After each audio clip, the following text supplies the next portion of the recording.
Selamat datang dalam dialog yang bertujuan untuk menggali pandangan yang berbeza tentang salah satu pertanyaan paling mendasar dalam hidup manusia, apakah Tuhan itu ada? Hari ini kita akan menyimak pandangan dari dua sudut yang berbeza. Di satu sisi, ada pandangan teistik yang meyakini keberadaan Tuhan sebagai sumber segala sesuatu. Di sisi lain, pandangan ateistik yang mengedepankan rasionalitas dan skeptisisme terhadap klaim supranatural. Mari kita dengarkan dengan pikiran terbuka dan hati yang penuh rasa hormat. Menurutku, keberadaan Tuhan itu nyata. Lihat saja keindahan alam semesta, keteraturan hukum-hukum fisika. Semua itu tidak mungkin terjadi begitu saja tanpa ada pencipta. Aku paham maksudmu, tapi keteraturan tidak selalu berarti ada perancang.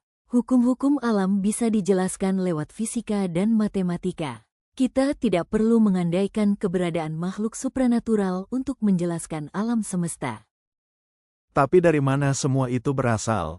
Alam semesta ini pasti punya awal, dan sesuatu yang punya awal pasti punya penyebab. Penyebab pertama itulah yang aku yakini sebagai Tuhan. Itu argumen kosmologis. Tapi mengapa penyebab pertama harus Tuhan?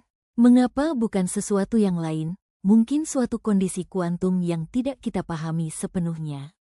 Mengganti, tidak tahu, dengan Tuhan, hanya membuat pertanyaan bergeser. Karena Tuhan bukan hanya penyebab pertama, Dia juga punya kehendak, moralitas, kesadaran. Itu menjelaskan mengapa manusia punya kesadaran dan nilai-nilai moral. Kalau segalanya hanya hasil evolusi buta, dari mana asal nilai baik dan buruk? Moralitas bisa dijelaskan lewat evolusi sosial. Spesies sosial seperti kita berkembang karena kerja sama. Moral bukan bukti Tuhan, tapi strategi bertahan hidup.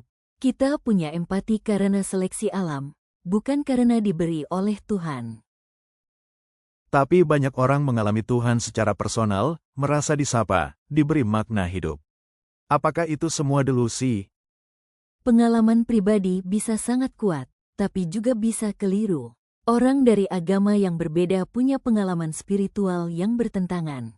Apakah semua benar, atau semuanya hanya hasil dari psikologi manusia?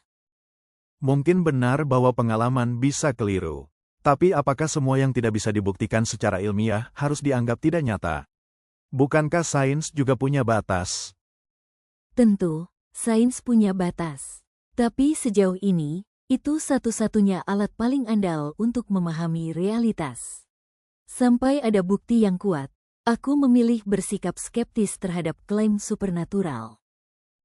Dan aku memilih percaya karena hidup dengan keyakinan memberi makna, harapan, dan arah. Bahkan jika tidak bisa dibuktikan secara ilmiah, itu tetap berharga bagiku.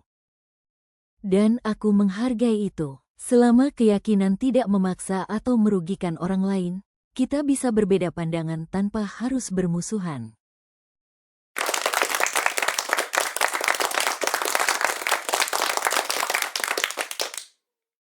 Perdebatan hari ini menunjukkan bahawa keyakinan dan keraguan, iman dan akal, sering berjalan berdampingan dalam pencarian makna hidup.